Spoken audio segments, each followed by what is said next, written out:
Did you call bank? I call game.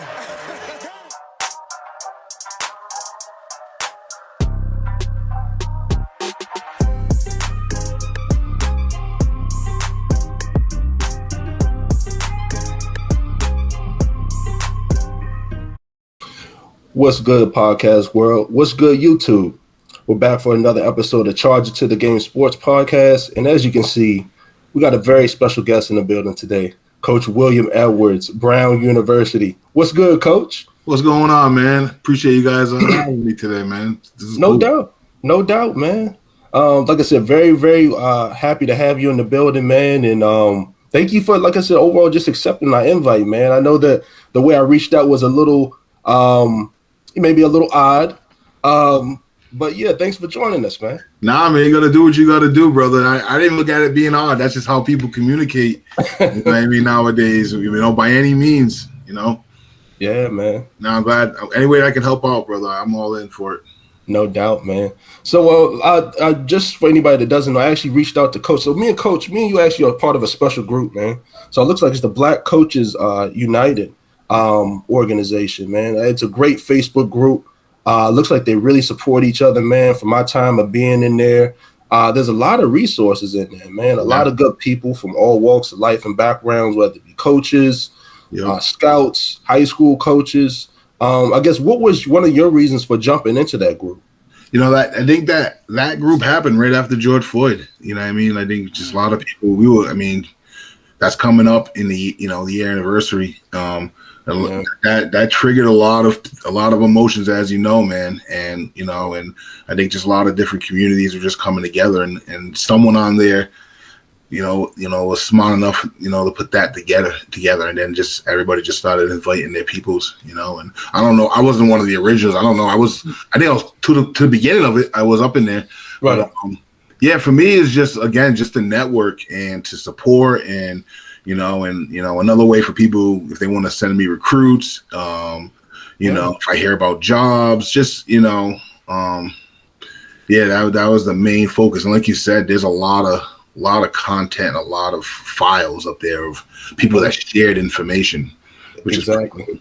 is Yeah, it's a ton of information in there, man. Like I said, and one of my reasons for jumping in there, man, is like I said, I'm not a coach, but we're a sports podcast, but ultimately, one of the goals of my show, one of the things that I want to get across to people is to promote our Black coaches, man, to get them out on a platform to shed light on them. You know what I mean? Because, it's just difficult being the coaching industry in general. And you're at a high organization, Division I, Ivy League school, Brown University, man. I think it's just a blessing. It is. Yeah, man. It's just that's exactly what it's about. It shouldn't just be about coaches joining that. It should be anybody that's in the movement and in the idea of advancing our next generation of kids. That's how things are going to change, man. It's going to be this next generation. We got to get those guys and show them something that's going to change something. Yeah, I can get some water. No doubt, man. No doubt, man. All right, fellas, any questions for Coach? Well, tell us a little bit about how you started. Was it always your plan to go into coaching, and what was the spark that led you on this path? Yeah, man, I think it was really God's plan. I really do. I honestly can say that. I just fell in love with football at a young age. I was always too big to play organized until I got to middle school. And then, I just think I had some natural leadership qualities, man. Or people just, they attached to me, whatever that was, and so my coaches really, young, when I was young, said, you're probably going to be a coach, Yeah. But there's never no situation where you go from from A to B. There's all these crosses and backup and a race and all this stuff. So, right. I didn't really get into coaching, man, until 2005, seriously. I dabbled with it. Right. And then I was a volunteer assistant. My boy that I played college ball with got a head coaching job at a high school. I heard about it and I seen him dropping his kids off at a daycare. Hey, if you need any help, hit me up. Nice. So I was a volunteer assistant. And then if you think about it, it's only 2021. I just said 2005. So 16 years, the trajectory to where it is now was a little different. You know what I mean? And again, that's why I say that was God's plan. You know what I mean? Like, you need God to help you with that speed, you know what I mean, for that to happen, you know, not just luck, you know what I mean, like, or not just this or not just that, you know. So yeah, man, that's why I got into coaching, you know what I mean. It just felt so natural, you know what I mean. You know, we all get a something, you know, it feels natural for me. That's where I'm in my, when I'm on the field, that's when I'm in my, like, you know, comfort zone, right? Yeah, I'm just, nothing else is going on but that. Yeah, you know, when you're doing everything else that you know you might like, yeah, you know, everything's going on. But when you're in the thing that you love, yeah, nothing else is going on but what you love. You're right. You know what I mean? So yeah, that's how it happened. I think God. Okay. Yeah. Okay. Oh, go ahead, Jay. So all right. So you brought up leadership, right? So I'm pretty sure you come across a lot of strong personalities. Like, how do you exactly deal with that, especially in football? You know, it's a lot of aggression. You know, it's an up attempt. You know, it's we all been in the locker room before, so you know.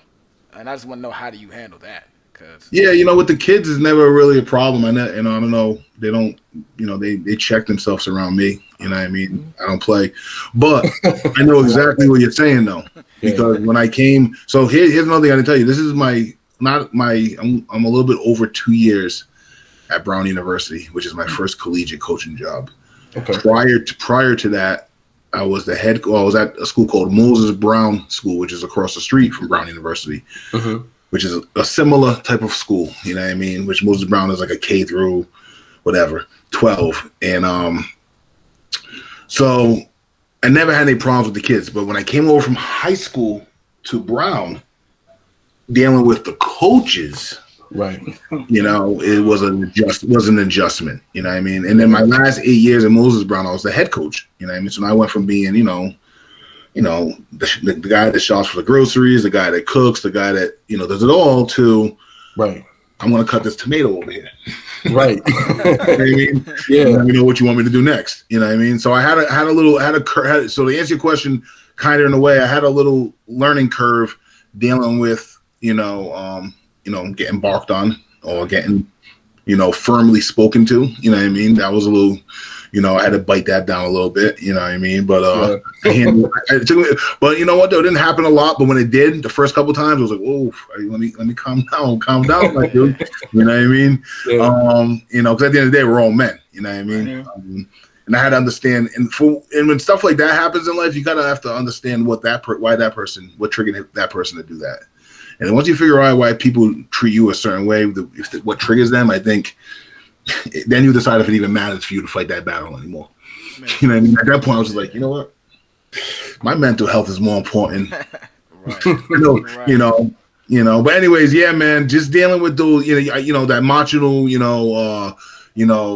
with the toxic masculinity they say, whatever.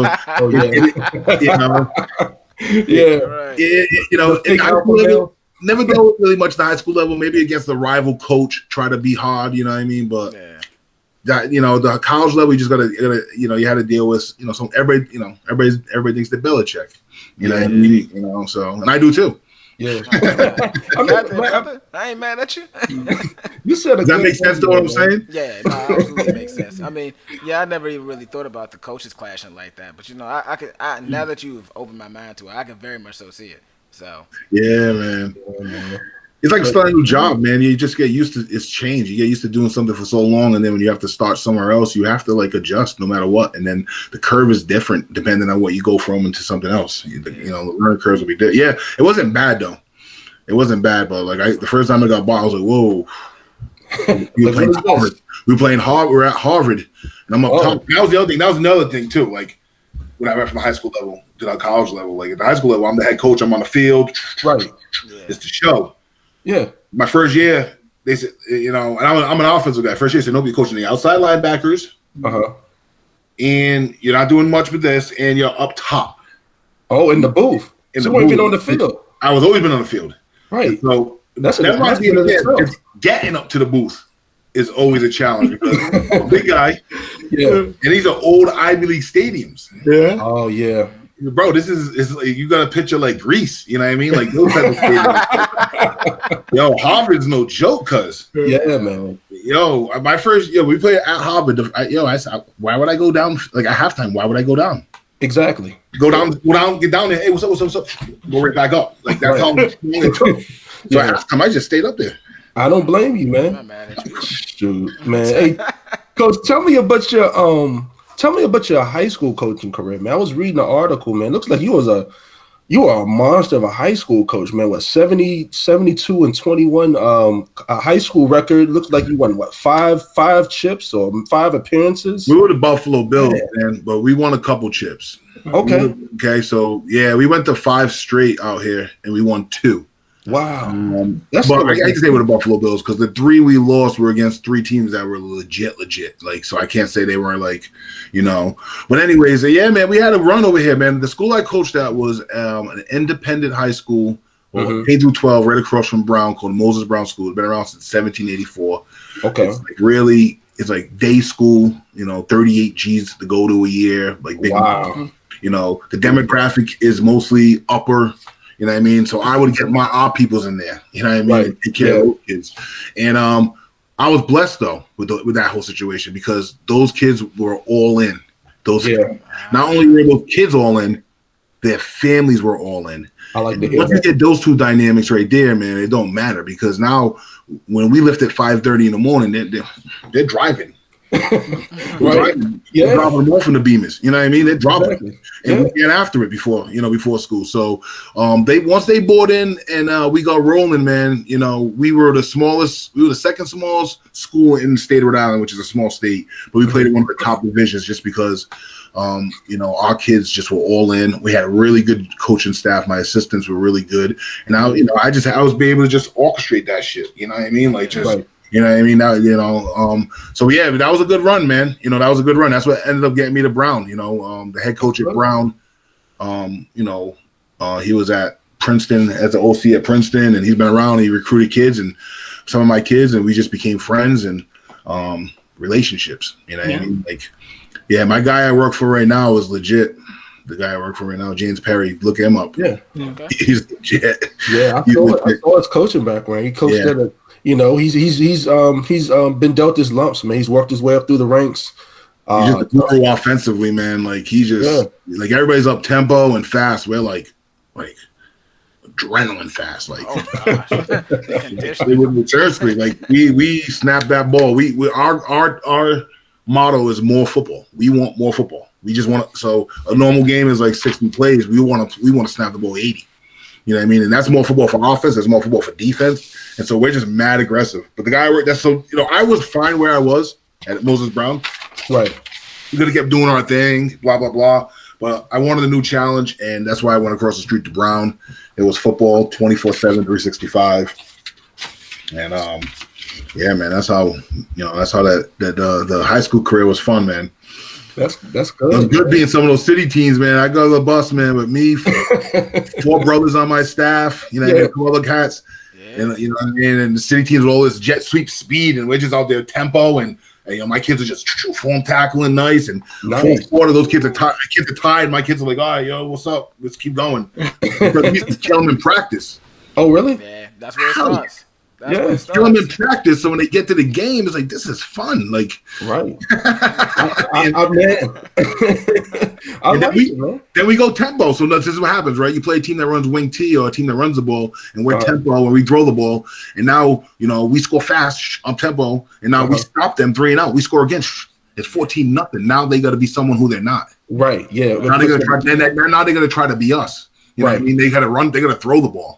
You know what I mean? Exactly. And then now they're just out of their comfort zone. My man fights. If he's in a situation in the ring that he don't want to be in, right? He's reacting different. You know what I mean? That was the whole deal with my deal. I made my kids in really good shape, really aggressive. You know what I mean? I had saxophonists. Like, you know what I mean? Like, you know what I mean? And then we just beat the shit out of these dudes, man. Like, that's how it happened. We stepped on their necks. That's what you got to do, man. And these dudes went back home with the pink pants and the bow shoes, and I just, you know what I mean? See, this is my type of coach. Hey, that's why he's at this level, man. I just like having fun. You have to have fun with this thing, man. You have to have fun with this thing, man. Like, we too old, man. If you ain't having fun with it, too old. Life is not guaranteed At all, man. We all just saw that for a year. Yeah. Exactly. Go ahead, Z.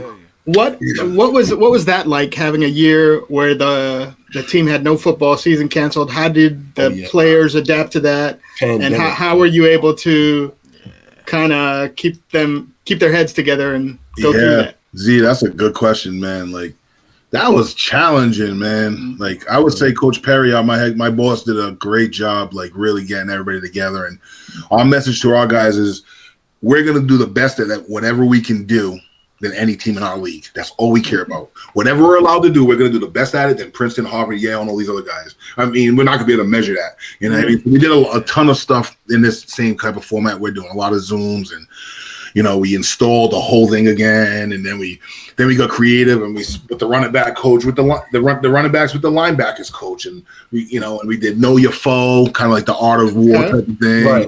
Okay. You know, and we did a spring game. Like, we just got real creative, man. But we were lucky, though, because in the fall, we were able to get out and run our guys a little bit. It was more like combine running, and we were able to get some measurables on them. Right. And then, you know, in the spring, I guess that's spring right now, but in February, we got back out there again, and we were able to run them. And then it turned into spring ball. Okay. Because things started to ease up. So then one second, all of a sudden, we had our helmets on. And then we know it was like helmets and shoulder pads. We never got anything higher than helmet and shoulder pads, but we got 12 practices in on film, like, installed correctable stuff. Like, it ended up being really good. And like, it's gonna be fun this year. We got some dudes. Okay. I like what we got going on.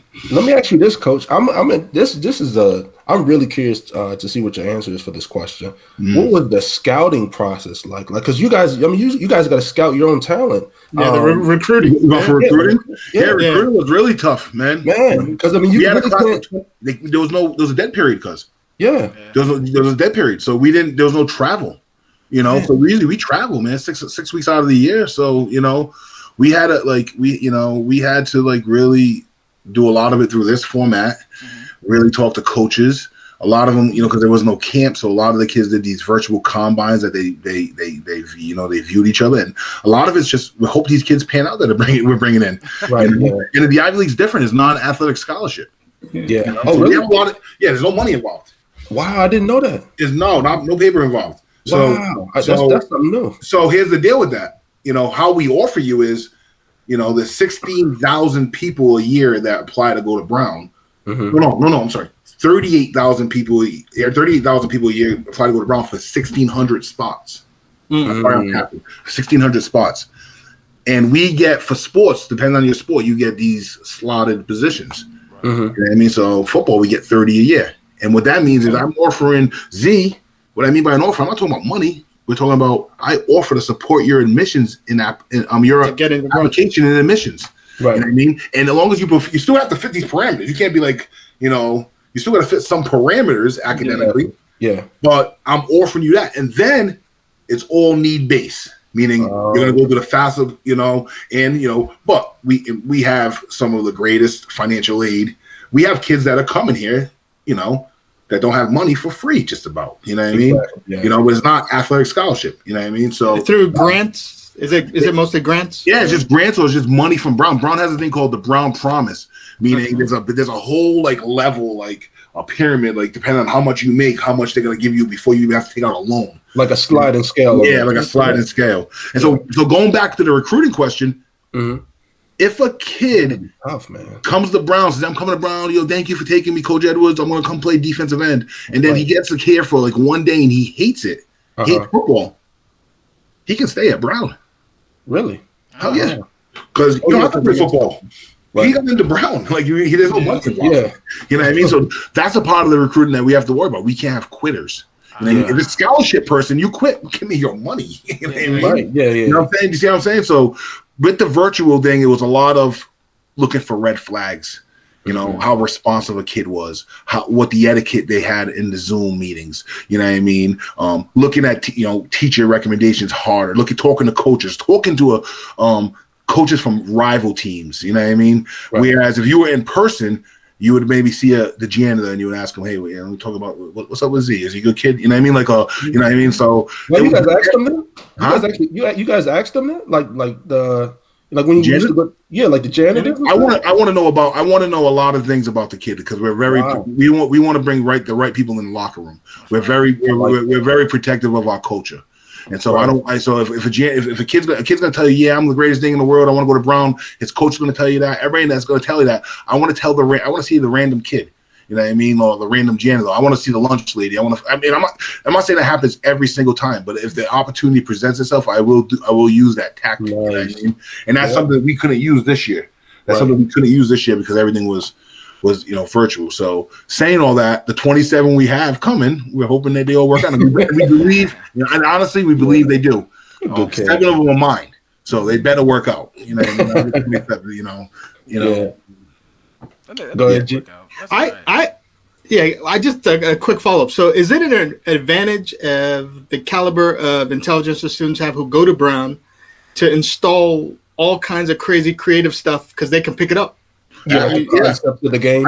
I think so. I think so. So much or water. I think so. I know at Moses Brown when I was a high school coach there, I thought that really helped me. Because we did all up tempo as well. I didn't huddle. And I just signaled in formations. Right. And then I used one of 3 words for a play. Like a speed out with a slant was either St. Louis, San Diego, or San Francisco. So I'm not yelling the same thing every time. Exactly. You know what I mean? So I think those kids. So yeah, I think so. But we're all playing the same smart kids. Yeah. In the league. We have like 3 out of state. We have 3 out of conference games. I don't think our kids are any smarter than those public school kids. I just think. They either have money, or the resource to get to where they got to too. The digital divide is a big problem in this country. The digital divide. Yeah, especially over the last year, it's exposed. Yeah, well, if you look at the draft, they were talking about it a lot. Goodell was talking about it a lot, where a lot of kids from certain areas have everything right now is through this. Yeah, you know what I mean. Everything is through this, and so if some group of kids have the resources to accomplish this, because everything's through this. That's great. And there's some kids that don't have those resources, and they're not learning. You know what I mean? They're not learning. And so what is that going to do? You know what I mean? For them, their future, for everybody. So that's a big deal. But yeah, I do think that having smarter kids helps, but I don't know. I think kids that are football savvy, you know what I mean? Yeah, that's where it hits. Yeah. And you make them part of it too. Like, especially for like the, for some of the fun stuff, you let them decide names and, or signals. We signal stuff in, you know what I mean? So maybe they'll come up with the signal, So I think when you give people ownership, kids, coach, assistant coaches, I think they perform better. You know what I mean? That makes sense. So, so I know you said up tempo all the time. So me being in different backgrounds, I want to know how that conditioning is. I know you said y'all work them in practice, but how much is it as far as cardio, weights? I need to know all that. Now tell us about your background, Jay. Now, what type of background do you come from athletically? I played ball at the University of Rhode Island. I was there for 2 years, got in some trouble.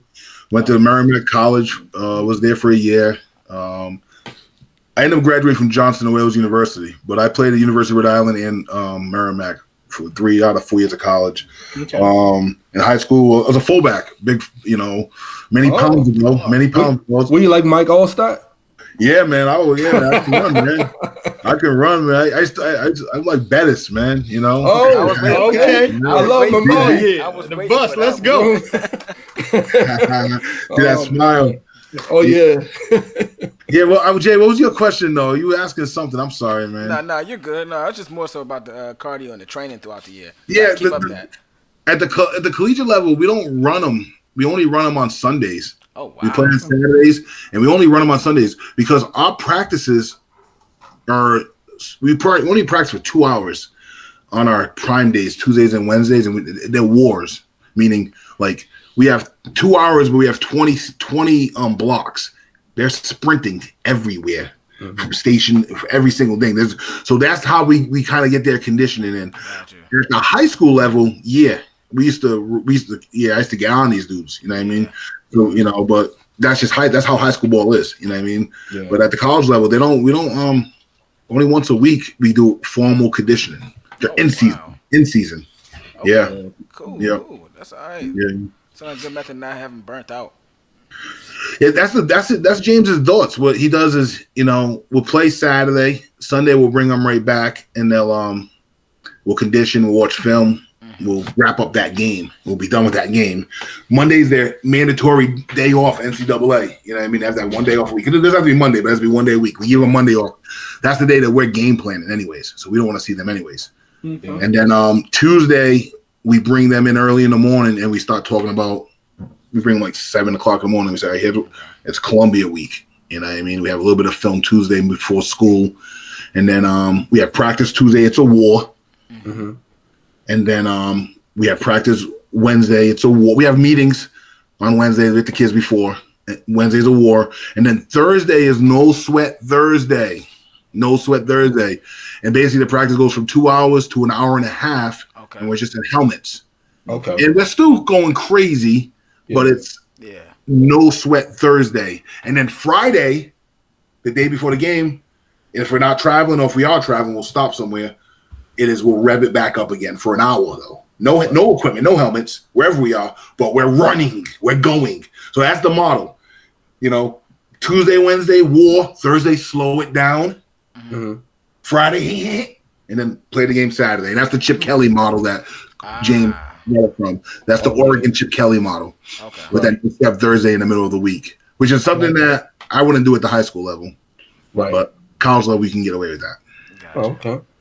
I like it, man. Yeah. I guess take me in a day of the life of Coach Edwards, man. I mean, just in general, I know that you sort of kind of, broke down, your Monday, I guess through Sunday schedule. Like, give me maybe like a Wednesday.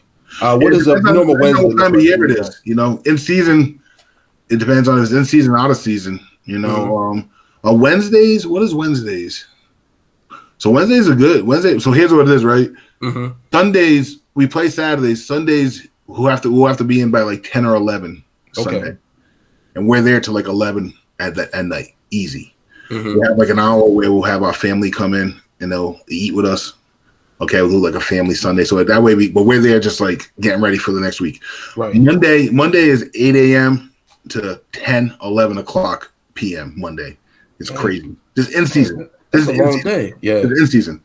Tuesday, I just told you we bring the kids in early, right? Yeah. That's a 7 a.m. for us to about 7 or 8 p.m. because we'll watch film as a unit, not the kids, just the defensive coaches or the offense coaches. So that's a 7 to 7, right? You know what I mean? Yeah. Then Wednesday, you just asked me about a Wednesday. Yeah. Wednesday with a normal 8, and then after practice is over Wednesday, we don't watch film as a unit. We can go right home, which is great. Okay.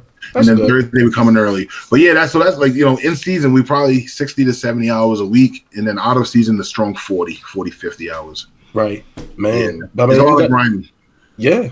But June, we haven't done anything for a year. This is like, that's normal. Like this last year, we've been home. Like I need to be out of my house.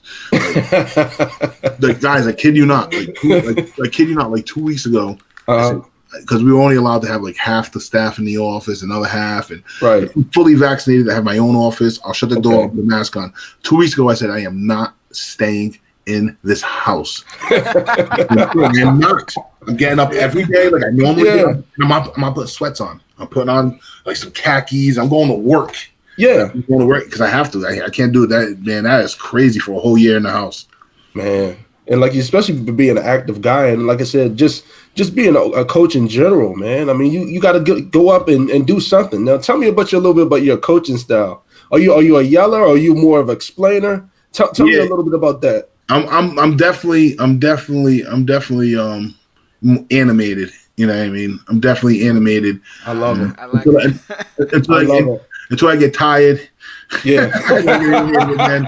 No, but I'm definitely animated. But I have this thing that's like tough love, meaning like, I'm gonna balk on you, and then at some point I'll come back around if I think it's merited to say and almost explain, maybe not explain, because I don't like using that word, but like make them understand why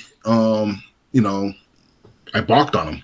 You know what I mean? So I'm a little, I gotta send you a clip. They mic'd me up at one of the Moses Brown games before. I think you guys are gonna kick out of that. Man, crazy. I'll send that to you guys. It's like about 3 minutes, and I think it's from like 1 year. think it was 2016, and I'm talking to the ref. I'm calling in our tempo, and you get to see me in action a little bit. So there's a bunch of stuff online.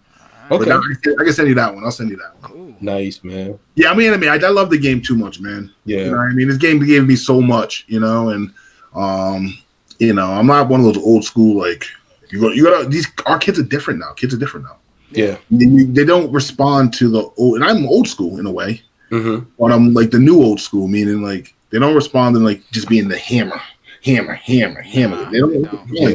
They're in their feelings, bro. Listen to the music they're listening to. They're in their feelings. Oh, I know. Yeah, I don't like. So you have to like No, I don't either. But you have to like. You have to adapt to it. We have to. No, not adapt to it. We have to like. We have to recognize that that's what they're going through. If not, you lose them. Yeah. If not, you lose them.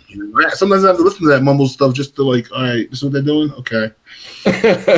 All right. Man, see, they make you listen to Lil Uzi Vert. Yeah, I know what too shiesty is. I know too shiesty, Oh, the shiesty. Oh, Lord. That's a lot of aggression right there. That's just an aggressive rap. Yeah, that's what I'm saying, man. I just stay on top of that, man. But nah, it's a blessing, man, to be able to coach, man. Sometimes I'd be like, no matter what's going on, I'd be like, yeah, I get to at least wake up and want to go coach football. You know what I mean? I'm looking at kids' films, I'm looking at transcripts, I'm freaking talking football, life can be a lot worse. Yeah. I feel that. What do you look for most in a player when you're out ready to recruit? Recruit. Yeah. Well, obviously they gotta check. They gotta check the two. We gotta like them as a player on the field, obviously, and they gotta be good academically. Those are the two main things, right? But then for me, the third thing is they gotta love football. Like a lot of these kids realize when they get to this level that they just liked football. They didn't love football because in season, we're going to have you 20 hours a week. Out of season, we're going to have you 10 hours a week on top of everything that's going on. And so I got to find out if the kid loves football. You know what I mean? Like we want guys that love. I told you we want more football. So we got guys that love football. It's hard to find that out sometimes, man. You know what I mean? Yeah, man. That's one of the things I'm looking for. Yeah, it's a grind, man. And just, a lot of people might not know. Like I played high school and college football. I played high school football at a high school called Gwynn Park University. Shout out, actually not Gwynn Park University. Gwynn Park High School actually is a university. Shout out Coach Danny Hayes, man, and all the Gwynn Park alumni. They put out a lot of ballers, man. I think Kyle Arrington was one of our biggest guys. Seth Mitchell, the boxer, he actually played at Michigan State. But I actually played at Morgan, man. Like I said, in high school, the transition for a lot of kids, man, it's a difficult one to make because, like you said, you got to find out if you love football because it's football all day, every day. You wake up, you go to weights. After weights, you go shower, you go to breakfast, then you go to class. You might have a team meeting. You go to your classes and then, it's football up until what? Maybe 9 o'clock. And then you got to go to room, go to sleep, do it all over again. Yeah. It's a grind. It's not for the weak heart, man. Yeah, man. And you got these guys like me balking on you sometimes. Man. So it's like, yeah, you're not getting your mom's cooking no more. You know what I mean? So you got the camera. You gotta wash your clothes, man. You know what I mean? Like, so funny. Now, so you think about that, right? Then you think about all the kids that went to college this year under the COVID restrictions. Yeah. So now all of that, and they're saying, all right, you can't have fun. You can't because you can't congregate. So it was like that. Yeah. These kids this year, I got to give them a lot of props, man. They, because I don't know if I would have. I'm thinking about my college days, man. Oof. They were gonna keep me in the drum, man. I don't know, man. I have a sister that's going to Bowie, and the virtual learning, they kind of everywhere now. It's crazy. Yeah, it's absolutely crazy. So, I mean, I don't know, Coach, you may have had a ball after a while. You may have had a ball. Yeah, man. Yeah, no, that's interesting. Okay. Yeah, man. You guys got to come up to Providence, man. You guys come up here for a game or something, man. I'll take care of you guys. I love it. Let me know. We are, so I know you're in Houston right now, but our DC, that DMV recruiter, we're hiring a position right now. And so our player development guy has been taking care of that area. And I think the guy we're going to hire used to coach at a school called Freedom. Is it Freedom down there? Freedom? In DC? Freedom. Oh, okay. It makes sense. Is it a private school? Yeah, I'm not even sure, to be honest with you. But we're going to have a guy that's familiar with the area. So Yeah, it's a lot of talent out here, man. Oh my I'm telling you, Yeah. like I'm telling you, it's a lot of talent. And my top running back's from VA right now. Woodbury. Oh, really? Oh, nice. Oh, wow. Yeah, I mean, the top back that like we're recruiting right now for this 2022 class. Right. You know, as the running backs coach, besides my area, I have my position board. Yeah. Right. And so it's not from just my area; it's from and I love this kid. This kid, nice. I actually can't say his name, but this kid's really good. Okay. Yeah, I think the DMV. I mean, as far as high school sports, we kind of get. I mean, I think you probably saw the thing that we're in the water with Kevin Durant. Like we're known for basketball. But we got a lot of football players. The thing is, with a lot of our talent, is we go to other universities. They don't go to the local Maryland university. Yeah, that's the problem. So like Miami University, all the kids from the Miami area, if you're good enough, you go to University of Miami, you go to Florida State. Yeah, our guys don't go to Maryland. They go to Virginia Tech. They go to Florida. Penn State, Alabama, all of them come here. Especially Penn State. Yeah, DMV is good, man. I think it's nothing but ballers down there, man. I think it's big time ballers. The perception we have is good football, like for that area. That we need to be knee deep into that entire area. Like there's not enough stones to not be turned over. Like there's kids there, you know what I mean? I recruit Florida. I have all of Florida by myself. Oh wow! I have all of Florida. I have Connecticut, and then because I'm from Rhode Island, I have Rhode Island. Right. And Florida and Connecticut are prime areas for us. And the reason why Connecticut is because of the prep schools. There's a ton of those, postgraduate prep schools, or where those kids line up with the Ivy League really well academically. So, but I haven't stepped into Florida once yet. I took over Florida a month before COVID started. Oh, really? Yeah. And I got 7 kids out of Florida. A lot of talent out there too, man. Well, we already know what Florida is. I got a kicker. I got a black kicker. Oh my God, a kicker! Out of my 7 recruits, I'm more proud of the black. He's from American Heritage. Must have heard of that school. Yeah. Plantations. He actually kicked the field goal to send their team into the state championship. They ended up winning the state championship later on. Wow, that's clutch. Yep. Bless him. And I said, I told coach, I said, we're gonna get a black kicker. That's what's up, man. Let him know, man. Yo, for real, I love it. Black kickers in the building for real. Man. Yo, for real. What did black kicker remember? Reggie Roman. Remember him? Yes. And then the Steelers just drafted the guy from Georgia Tech, the punter, Harbin. Oh yeah. Oh really? All-American punter with a 7th round pick. They took the punter. I ain't mad at him. Tom was gonna do that, man. Tom was the man. Yeah, Tomlin. I mean, I know you guys get frustrated. You still must love Tomlin up there, though, right? Oh yeah, he just got extended. Contract extended. Oh, he's a great coach. Yeah, no, they've had 3 coaches since 1969. So yeah, it's unbelievable. Tomlin's only 45 years old. Yeah. I mean, still tradition. Even the front office with Bill Nunn going to the Hall of Fame this year, who was in the scouting tournament. That's the apprenticeship I'm in. Nunn. Is Nunn? Nunn. Yeah. Oh my God. Yeah, so Bill Nutton worked for the Steelers since the 60s.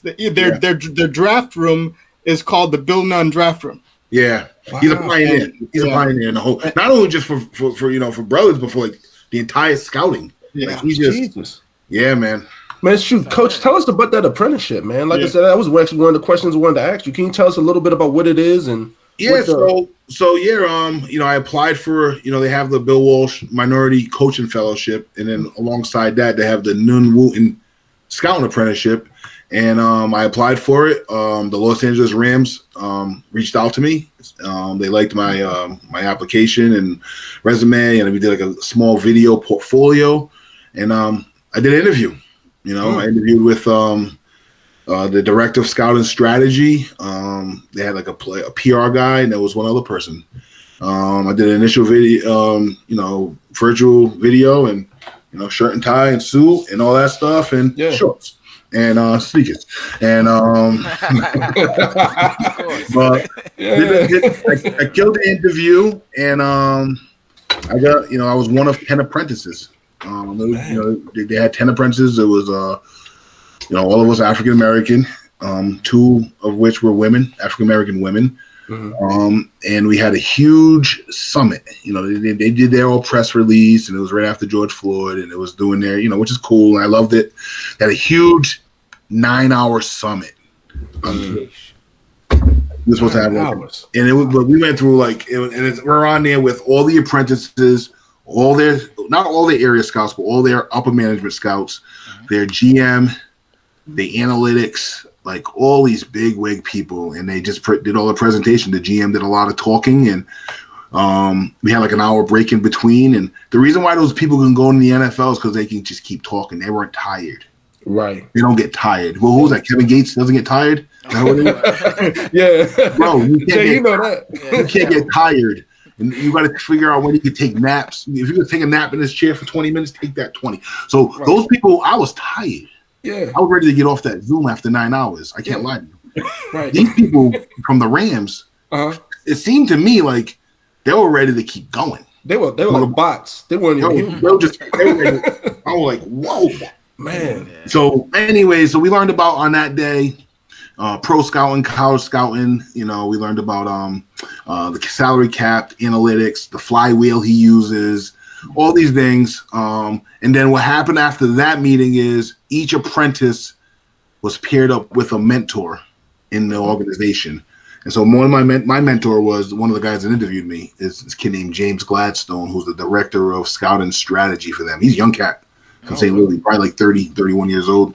Right. And what happens with that is at the beginning of each month, we will all be doing the same thing, but they sent you 2 positions. So the first month was quarterbacks and wide receivers. Mm-hmm. And within quarterbacks and wide receivers, they sent you 2 pros and 1 college guy. Quarterbacks, 2 pros, 1 college guy. And then with that, they sent you a video of one of their high-level upper management evaluators talking about what they look for, and they have video and description, PowerPoint, what they look for each position.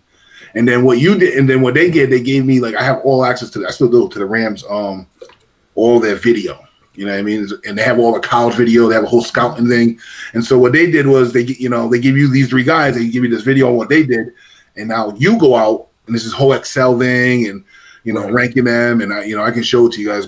And I would evaluate these guys. And then just place the type things in and da-da-da-da.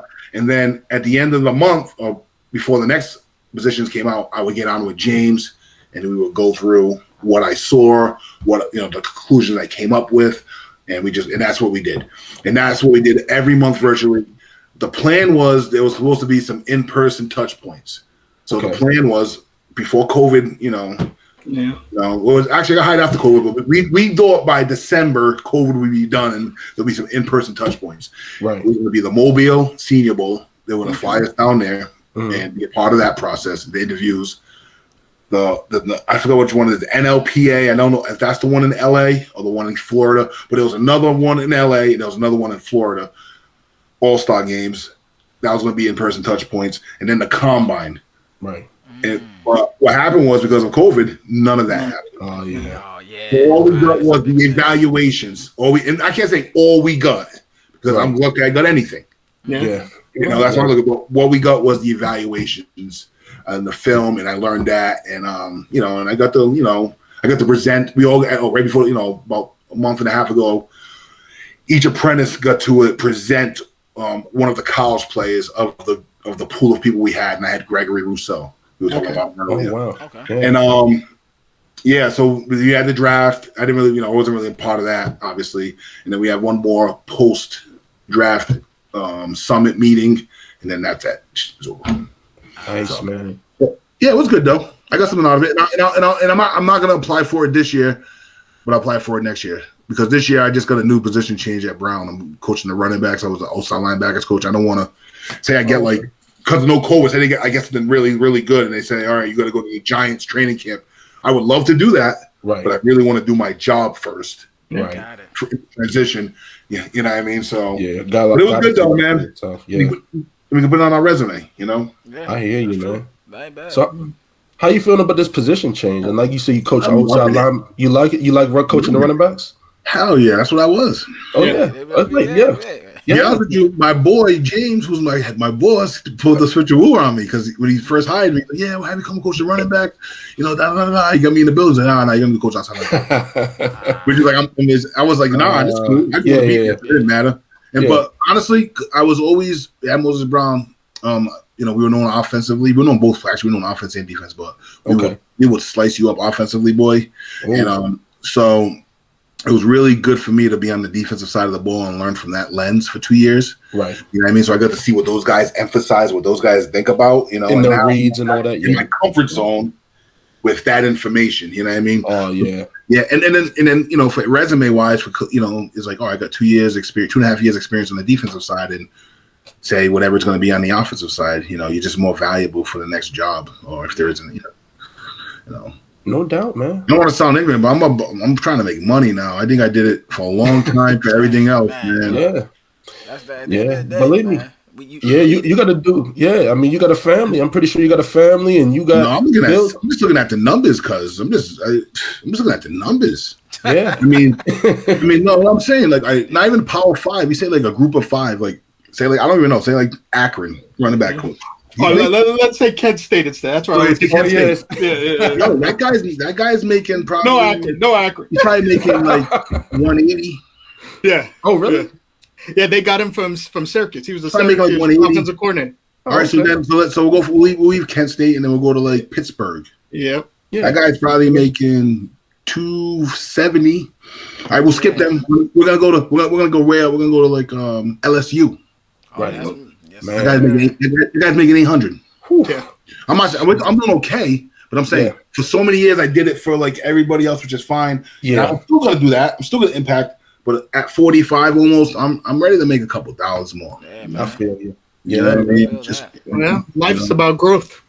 Yeah, so that's where I'm at. And I said that to a few other people, and they look at me like I'm crazy, but I'm just being honest with you. Yeah, man. You've done so much for so many people. Like you coached at high school for many years. I mean, that's not good. I'm not saying I need a lot. I don't need much, but a couple more dollars. You know what I mean? Because right. and they take care of me at Brown. Don't get me wrong. I'm fine. You say you're doing all right, so you know what I'm saying. Get that. Yeah, man, I'm fine. But it's just eventually that's what everybody wants in life. Like that. Yeah, you want growth. You know what I mean. You can't stay complacent. You know what I mean. You can't stay complacent. What are some of the type of guests you have on this show? All right, so I mean, you actually are one of our first guests, man. Oh, God. Yeah. So we've actually just been. I love the graphic in the back, man. Oh yeah, that was our graphic guy, Mark Freeman. Mark Freeman is actually the gentleman. He's on Instagram, man, at the foundation A.D. But he did a great job drawing us up, man. You think he kind of looks like us? Yeah, I'm looking at it right now. I'm seeing it right now. I'm really seeing it now. I'm really looking at it. Okay. I'm loving it, man. But you're in the middle. Yeah, I love it, man. Yeah, man, definitely. Hopefully, I can maybe find someone else down the road to jump on the show with you. There's a lot of people I know. Outstanding. Yeah, definitely, man. What do you guys think about the draft? Tell me what you think. Yeah, I was actually gonna say that, man. I mean, my team is the Bucks, man. So I'm not a bandwagon Bucks fan. I just want to let you know that up front, man. I mean, I've seen a lot of people jump ship. I'm like, where did all these Bucks fans come from? You know what I mean? Yeah, of course. But, I mean, it was just amazing. You guys are playing for like one more year, I think, man. I think after this next year, then everything's gonna have to rebuild over there. Yeah, I think you just got to take advantage of the time with Tom, man. I mean, he's amazing because if you look at it, it's pretty much for the most part the same team, right? Other than they brought in Tom and brought him in the buddies with Leonard Fournette and AB. But I mean, Jameis, he just could not fix his turnover problem, man. Yeah, Hopefully that Sean Payton can fix that for him and he gets a real shot down in New Orleans because I like James. He's a good kid, man. I want to see a young brother be successful, man. Yeah, me too. You know what I mean? And I was happy for Tom Brady and the Bucks. All you Buck fans, I know some Buck fans, man, and that was good to see him to do that. It's just for so many years it seems like the establishment like locks people down. It's like, no, I'm going to break away and I'm going to continue to do, and be successful. So that was pretty cool.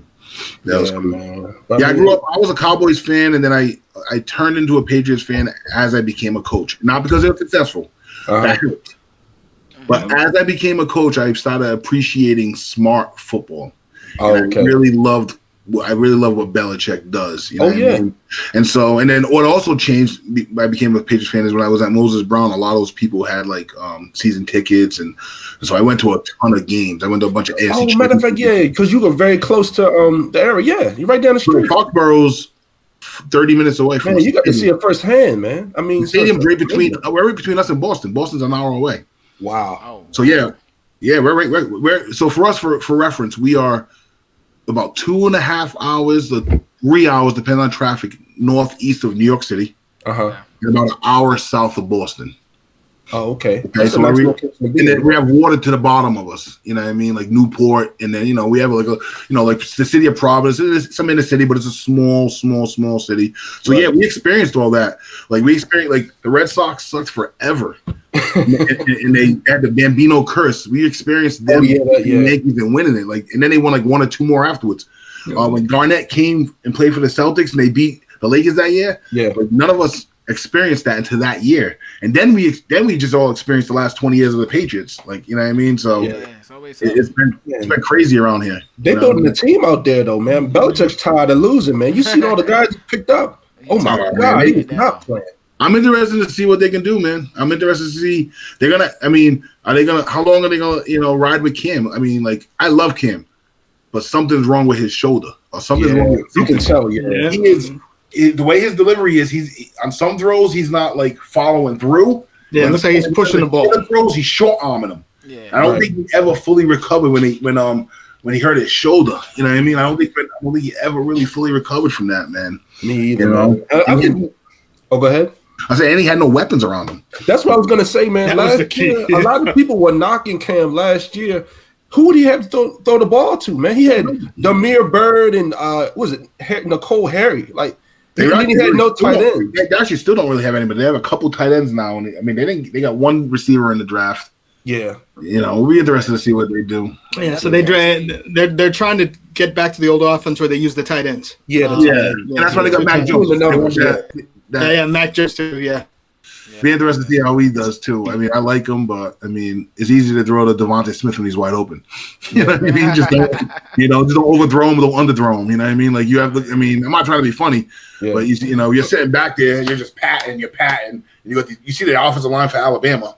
And I'm sure he's fine. The reason why he's good, the reason why these guys like him, because he's more turnkey than any of them. Meaning he's like ready, like turnkey, like he's ready to play. Yeah. Like, like he's played, like Saban runs a college pro style program. Yeah. You know what I mean? So those guys are like, and if you listen to like the receivers, Devontae Smith, those guys liked him more than they liked Tua. Yeah. Yeah. I agree, man. Yeah. Man, what is your opinion of Trey Lance, man? Him going to San Francisco. Man. It's interesting, right? To be honest, I thought that was going to be Mac Jones, because you heard all the talk about Kyle Shanahan wanting Mac Jones, but I was looking at Kyle Shanahan's coaching, like who he's coached. Like, he coached Kirk Cousins. He had Matt Ryan. I thought he liked that type of guy. Sometimes I think they played up to that, San Fran, John Lynch. I think they made that pick really muddy on purpose. And made people really think like we were going to go Mac Jones, and maybe in the back of his mind he was going Trey Lance the entire time. So the Trey Lance thing came like the last 10 days or the last couple of days before the draft. Like, it was going to be Mac Jones or Justin Fields the whole time, and then all of a sudden now they're talking about Trey Lance, because I was hoping the Patriots would get Trey Lance. You know what I mean? Yeah, I like even all of. Huh? I was reading the scouts and the front office all love Trey Lance, but so that was the argument. Had to convince the coach to come on board. Because he's huge, though. He's really big, man. And the only thing about him is that, like you said, FCS, and then he only played that one game last year, because they only played, their season was canceled. They decided to play that one game. Right. So he doesn't have like a lot of, a huge body of work. But I mean, this is the pick for Shanahan, man. I mean, is he either going to make it or break his career? I would think. Yeah, I agree, man. Did you see the call when Shanahan called him to tell him that they drafted him?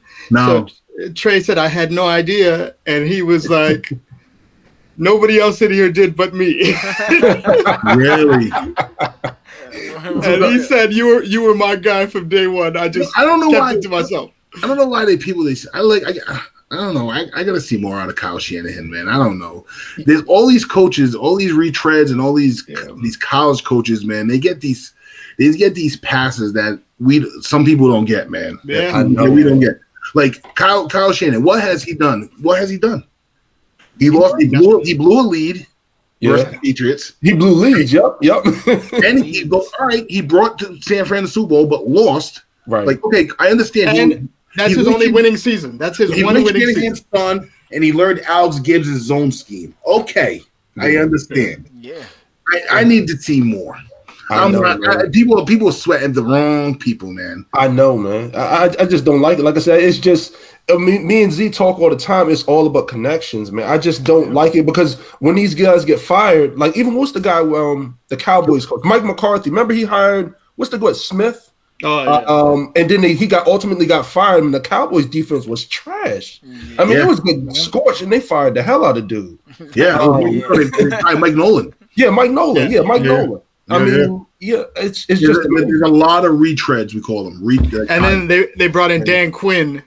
All right, retread. I hope he does well. Yeah, as a defense coordinator. But the original guy they fired before they took over came from Seattle.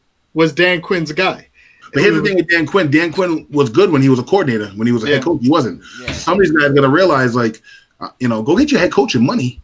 Yeah. But you're probably like maybe that's what's going on. With my man from Kansas City. He's not getting a shot. But like, Bieniemy, Bieniemy. Like, it's just about going to get your money and then get the hell out of there if you're not going to win. Because some people are just better at coordinators. You know what I mean? I think Dallas is going to be tough if Dak stays healthy. Between Quinn and they're going to be tough, bro. They're going to be tough. The Rams. They went all defense in the draft. I noticed that. I noticed that. Yeah, man. We'll see. Trey Lance. The best guy in the draft though was Kyle Pitts. I love. Kyle. By far. Yeah, Kyle. We were all talking about that. Yeah, it was amazing. That was kind of a common consensus. Everything else is kind of. Have you seen anything like that, Coach? Have you ever seen a tight end like that? I'm not even trying to be funny. Have you ever seen somebody like that? Huh? Who's covering him? That's what I'm saying. Who? Are they putting a slot nickel on him? Are they putting a bigger Sam on him? Are they gonna? I mean, they have to bring a corner there. That's gonna be a match. That's gonna be a matchup. The NFL is all about matchups, bro. It's all and 11 and 12 personnel. One tight end or two tight ends. It's just everything in football right now. You know what I mean? If the kid and if the guy could be attached and if he can block and get some type of vertical knockback, great. That's awesome. And then if he also can do that and then be flexed out and then create a matchup, even if he's flexed out and it's a run play and he's just pulling people out of the box because he's out there, he done his job. You know what I mean? Exactly. He's a good one. He's a really, really good one. I low key, and I just kind of shitted on Shanahan, but I low key like the Arizona, man. I don't know why. The Cardinals, man. Hey, don't let them fool you, Coach. They ain't gonna do nothing, man. Yeah. The Kingsbury. Go ahead, though. Tell me your reasons why you like Arizona. It has nothing to do with Cliff Kingsbury because I can't give him a pass because he did less than Shanahan. Has everything to do with what they're doing schematically. Okay. I like the air raid. Will it work? Will it be sustainable in the NFL? We're gonna find out. You know what I mean? I like Kyler Murray. The reason why I like him, I think he's a winner. He's a winner. He wants to win. And then, so that's their offense. Okay. Then defensively, they're playing this hybrid style amoeba defense. Okay. The kid they drafted last year to Clemson, Isaiah Simmons, the safety, linebacker. Yeah. Right. So they have him, and now they have this double-headed monster from Tulsa. The kid they just drafted is the same type of Collins guy. They're playing J.J. Watt. You know what I mean? Like Chandler Jones is still there. I low key like an aggressive style, weird defense with the air raid. I don't know. That's why. And then I love Hopkins. He's one of the best. Big Larry. I don't know if he retired. Did he retire, Fitz? Yeah, I think he retired. Yeah. No, he hasn't decided yet. I love him. He's up there all time great. Like him and Chris Carter, two of my favorite receivers ever. You know what I mean? Yeah. That's why I like Arizona. I don't know if they're gonna win. It's just another team to kind of pay attention to besides the Patriots and Dallas. What do you think about in that division, though? I mean, the Rams, in my opinion, in the NFC, to me, you got the Bucks, the Rams are right on their heels with that quarterback, man. We have to see how they mesh, though, right? See how they mesh. Yeah. We have to see how the Rams. The deal with the Rams is their DC Staley. He left and he went to the Chargers as the head coach. Oh, okay. But they hired Raheem Morris. Oh yeah, Raheem Morris. Yeah. So so I think that I love Raheem. Yeah, he needs to be a head. Why hasn't he been red tread yet? Why hasn't he been red tread yet? Yeah, I agree. They gave him a shot. I mean, I don't know why Atlanta didn't hire him. I mean, he finished pretty strong. All I'm saying is that he's the Rams DC. So you got San Fran, you got Arizona, you got the Rams. Yeah, that division. Is it Seattle? Yeah, Seattle. That division is that might be the best division in the league. Oh, by far, it's the best, most competitive division in the league, man. Another team, another guy I liked last year. I'm sure you guys like too. They had a good emergence. I loved watching Josh Allen play last year. Oh yeah, he's unbelievable. He turned the corner, man. I just like Buffalo. I used to recruit upstate New York. And those people are really passionate about their Bills, bro. Yeah. Really passionate. No, I'm about to say, in Houston there's a Bills bar. And I didn't know such thing. Yeah, Houston is a Bills bar, and I thought, there's no way this exists. Oh no, it exists. People through tables. There's a Bills bar in Houston, Texas. Bar, and they're not playing. It's a fun time. A lot of people are from some. They jumping through tables. They jumping through tables. Yeah, they're ready to pay for it, but no, they usually they shut down the strip. They had a strip, I think, the year before last, and they were going through tables and everything out here in Houston. I was like, I can't believe this. Did you see the lineman that they drafted this year? First thing he did was put a table out in front of his house, jumped up and broke the table. It's a good time. That's crazy, man. And he said, "Buffalo, here I come," and he jumped off the thing and smashed the table.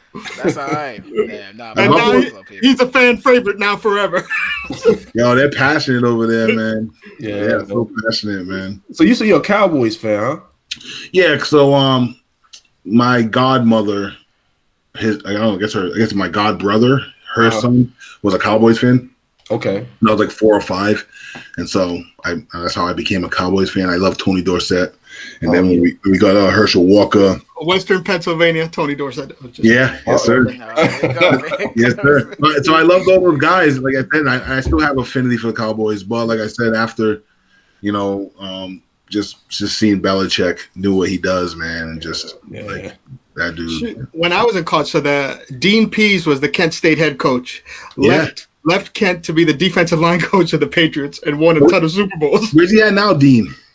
Dean is with Vrabel down in Tennessee. Yeah. No, I'm telling you right now, he's a good football coach. Yeah. Wow. Mike Vrabel's a football coach. He pulled the belt. He went from New England, went to the Ravens, won a couple of Super Bowls there, then now is in Tennessee. Vrabel pulled the Belichick on Belichick. I forgot what rule it was. Something with the timeout. Oh, yeah. I remember that. He pulled the belt, and Belichick's just sitting there like, this mother. Oh, yeah. Man. I mean, this time of year, I guess we'll have the NBA finals. And then I'm not a baseball guy, so it's gonna be kind of boring, man. Like this time of year. You like baseball? You don't like baseball. I don't. Not that I dislike baseball. I'm not gonna. I'm not gonna watch it. See, they have I'll go to a game. They have the Cape Cod League up in Cape Cod up there. I never been to it though. That league. I never been to it, but I heard all the top players coming out of high school and college go there in the basically preseason before the baseball starts, and then there's a huge league. If you're accepted in that Cape Cod League, you're basically fast track to the major leagues. You're gonna get drafted. Yeah. So we had in Pawtucket, which is right outside of Providence. We had the Pawtucket Red Sox, which is I don't know what's that, AAA. Yeah, the Red Sox. Now they just moved, which is it was a big deal down here. Wow. To Worcester, Massachusetts, just about 45 minutes away. So. Yeah, I won't watch a whole game on TV unless I have nothing to do. I'll be honest with you. I'll watch the Sports Center highlights. I'll go and watch a game because it's live. But so like this stretch right here for me after NBA finals are over, it's a little stretch that's kind of like. But I'll be at a lot of camps this summer. I'll be doing some traveling this summer. Yeah. All right, cool. I hear that, man. Yeah, man. That sound all right. Man. Yeah, man. All right, Coach. Well, we're gonna wrap up here, man. Hey, it was a pleasure having you on, man. Hope that Appreciate it, man. have you on at a later time. Definitely. And anytime you want to come on the show, man. Anybody you want to throw to us that want to come on and chat sports, we don't just talk football, man. We talk basketball, and I know you can't. We talk about sports betting. You know what I mean? Now, man. We make some money now. I mean, bro. Hey, bro. Who would have thought that the NFL would allow a franchise in Vegas, man? I know. The world is crazy, man. Raiders. That's actually why I'm starting to. Oh, that's boy, why he's a Raiders fan. The Raiders. Yeah. Like, just like you with Cowboys, I was raised into being a Washington Redskins fan. Well, now Washington football fan. So, I, as being older, I never got a chance to know, pick my own team for the first time. So, I was moving out to Houston. I was like, okay, maybe I should, look out for another team because I'm always gonna love Washington. Not the Texans, right? Yeah, not the Texans. Yeah, after everything that happened, I said no. And I said, Vegas is one of my favorite cities. I haven't been, it's only a few hours away. And that's how we ended up. Good, man. I got the Raider Nation is so big. There's so many chapters. How like they have these chapters. There's a big one here in Rhode Island, man. And a lot of my friends are involved. So I think they can turn it around, man. I mean, not that they can turn it around. What year is this for Gruden now? This is I believe year 3. He hasn't been there that long. Yeah, so 3 or 4, right? Yeah, one of those two. Yeah. Right, 3. I think you're right. Yeah. So the clock's ticking for him. Well, he got a 10-year deal. I was hoping the Steelers could do another trade to fleece the Raiders again. Find somebody to give the Raiders so we can fleece them one more time. Yep. Following the AB trade. Now, what about Deshaun, man? Deshaun Watson's in some trouble, huh? Oh man. Yeah, it's bad. His down here, like you can tell that the team are doing everything they can to keep him here and also try. So they drafted the quarterback from Stanford. Yep. The Houston Texans. Which my deal is this, though. My deal is this. Like, this has been going on for how long? And we heard about it all at one shot. Yeah, and it jumped up to like 22 people stepping up saying, "Yeah, this is what happened." Went from like 3 to 5 to 10. Now it's 22. And then I don't know, dude. So I don't know what's true. I don't know what's true, what's not true. And listen. He looks like a good-looking kid, right? Yeah. He got money. Yeah, I know. So every time I hear stuff like this, it just doesn't add up to me. Yeah, it doesn't. My biggest thing is, I mean, what if all this stuff came out when dude was about to leave Houston? Yeah, that's what I don't like. That's the lawyer is connected to the Texans, right? Isn't the lawyer? So lawyer's next door neighbor with the owner. Or the owner. So if he wasn't going to leave, if he wasn't going to leave, tell me what you think. This stuff wouldn't have came out, huh? No, not at all. This is a mudslinging contest, man. Yeah, Houston loved the show. No, this is even worse, bro. Yeah. It's worse. It's over, man. Like, they're trying to ruin him because you see, like, see what they did to Mike Vick. Like, they're not letting this dude back in the league, man. I feel bad, man. Yeah, it's sad, man. He's such a great talent, right? He's always happens to black quarterbacks, man. All this shit always happens to black quarterbacks, man. I know, man. I don't believe it, man. I need proof. I don't know. There's 20-something people, man. Too, like, man. Yeah. I don't, man. Like people be trying to get a quick come up. Oh yeah, I'm a masseuse too. I'm a masseuse him. Yeah, he tried. Oh, you're making. You never know, man. Stuff starts snowballing. You never know, man. I don't know. I don't know, man. And it's good that he's fighting it instead of just paying them to be quiet. Fight it. Yeah, fight it. Yeah, you know that if you didn't do it. Yeah, I know. You know that Warwick Dunn bought his family a house. Do you guys know that? No. Oh yeah, when he was a kid. Yeah. Warwick Dunn was buying houses for in Atlanta, down in Georgia. Atlanta for single mothers. Yeah. And when he was little, I think it was his family. Yeah, Deshaun Watson's family. And that makes sense how he's very active in like the woman like movement and stuff like that from my understanding. So it makes sense, but like you said, now it goes back to saying why would this happen? And nobody's perfect, but this is kind of weird timing and everything. It's ruining his life, man. Yeah, even if he like comes out of this on the other end, okay, that stigma's gonna be with him, bro. Yeah, his reputation. It's gonna be his wiki. But like this is gonna be this Wikipedia thing. Yeah, they're gonna say all this great stuff. He came out the other end, but they're gonna mention that because I know. Yeah, the damage is done. I feel bad for him. Yeah. Hey, you guys have something going on here. I want to tell you, man. You have something going here. Seriously, I feel it. You guys these three have good energy. You guys are gonna make something out of it, man. Just keep it up, man. And and don't ever worry about Jay. Don't even worry. June. Don't ever worry about unconventionally asking anybody to do something. If you don't say nothing, you don't eat nothing. Yeah. You know what I mean? Like if you didn't say nothing, I'm not here or whatever. You know what I mean? So just do it. Shoot your shot. You know what I mean? And ain't nothing wrong with that, because you guys have something here, man. And I wish you guys the best of luck. And if you guys are ever up here, you know what I mean, the Boston, Providence area, hit me up. And if it's during the season, we'll get you the game. If it's out, and some food. If it's out of the season, we'll get food, because we love to eat. I'm telling you, we love to eat. Of course, that's good. You know what I mean? I wish you guys the best of luck, man. All right, thank you so much. So, September 18th, first game. Ready for the new season. Yeah, man. Appreciate it, man. First Rhode Island. Good luck. Thank you, brother. All right. Sir.